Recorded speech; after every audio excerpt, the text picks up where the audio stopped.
پیچیدگی کے ساتھ اس پروسیس کے ساتھ انگیج کرے، اور جہاں کنسٹرکٹیو کرٹیسزم کرنا پڑے وہاں وہ کنسٹرکٹیو کرٹیسزم ہوگا، جہاں اپنا کوئی موقف دینا پڑے، سجیسشن دینا پڑے اپنے عوام کا، اپنے علاقہ کا جو مسائل ہے اس کا حل نکالنے کی کوشش ہو، مگر شروع سے لے کے اینڈ وقت تک حکومت کا کردار کی وجہ سے اور اسپیکر صاحب کی غیر جانبدار ٹریٹمنٹ کی وجہ سے وہ نہیں ہو سکا، اور جس طریقے سے گنتی کے بغیر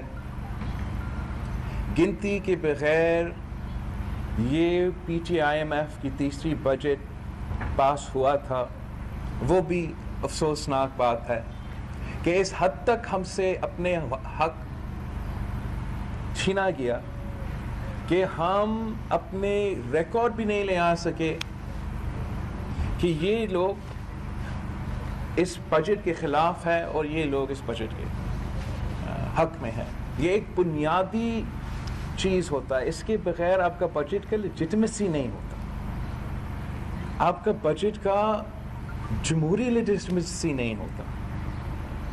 اور جس طریقے سے خان صاحب نے ایک آلٹرنیٹیو ریالٹی اور آلٹرنیٹیو اکانومی اور آلٹرنیٹیو ملک پہ تقریر کیا آج، وہ بھی آپ کے سامنے ہے۔ جو دکھ اور جو مشکل اس وقت پاکستان کے عوام اسی حکومت کی نااہلی، ناکامی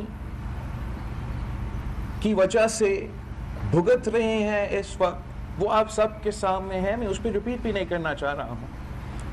پاکستان کے وہ عوام اپنے وزیر اعظم سے نہیں سننا چاہتے ہیں کہ بیزنٹائن میں کیا ہوا، ہسٹری لیسن کیا ہے، اسلامک لیسن کیا ہے، اسکینڈینیویا میں کیا ہو رہا ہے۔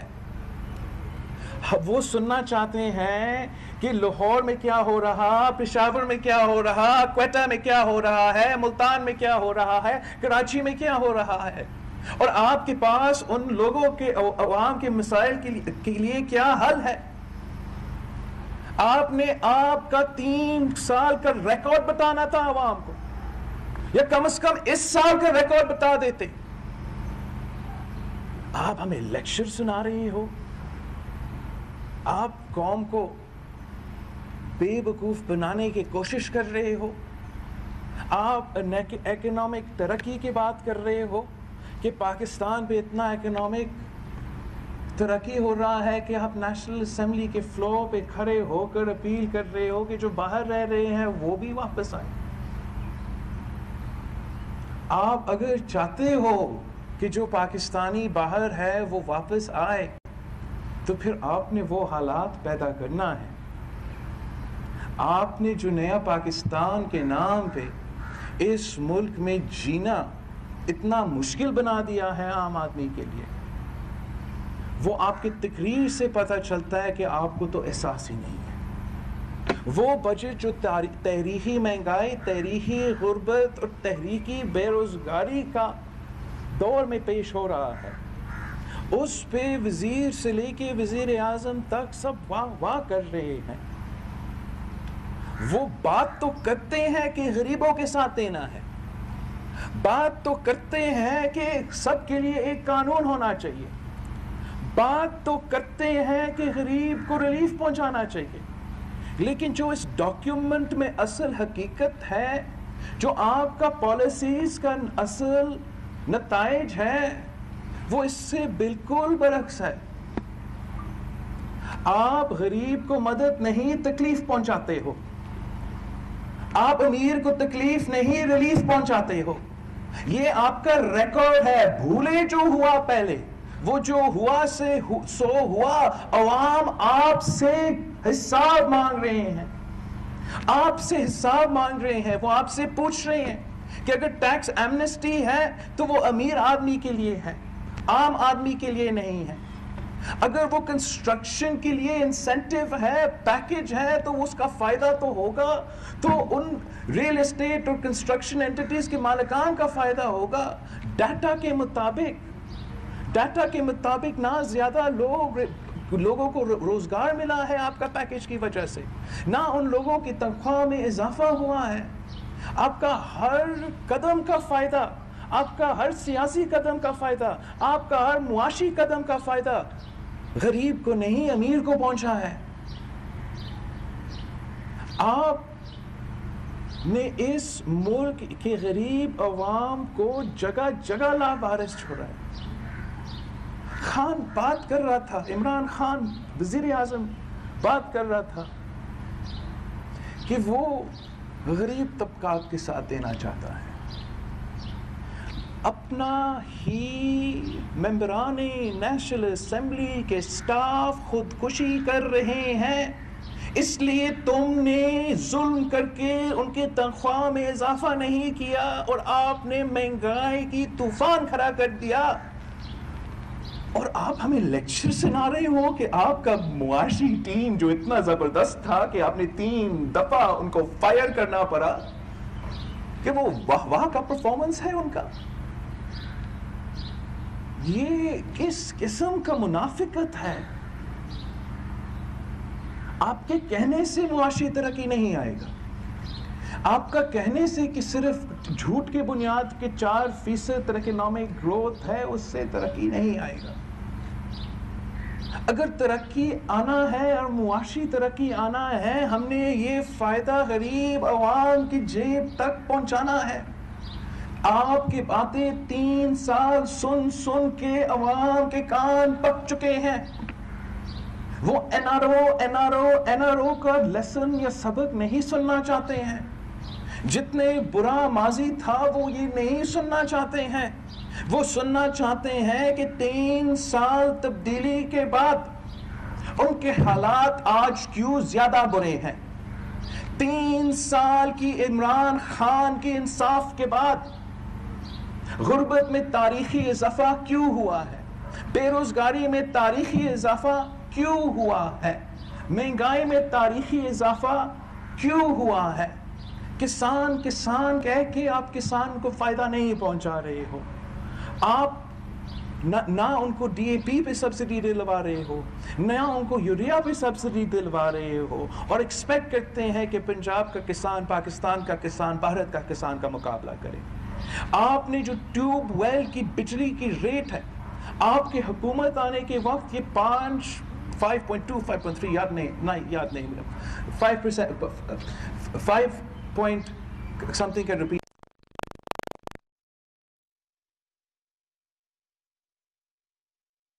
Peoples Party Bilawal Bhutto Zardari media talk کر رہے ہیں. ان کا کہنا تھا کہ اسپیکر صاحب کے غیر جانبدارانہ رویے سے ٹریٹمنٹ کی وجہ سے یہ سب ہوا ہے. گنتی کے بغیر P T I M F کا بجٹ پیش ہوا، جبکہ دوسری جانب پنجاب اسمبلی میں وزیر اعلیٰ عثمان بزدار اس وقت اظہار خیال کر رہے ہیں. بک ہوئے، جبکہ سن 13 سے 18 تک ڈینگی سے 31 افراد جاں بحق ہوئے. ان حالات میں جب ہم نے معاشی بحران سے بچانے کے لیے ہم نے اپنی پالیسیاں بنانی شروع کر دیں، اور پھر اس موقع کے اوپر وزیر اعظم پاکستان نے ہمیں حوصلہ دیا اور ہمیں گائیڈ لائن دی.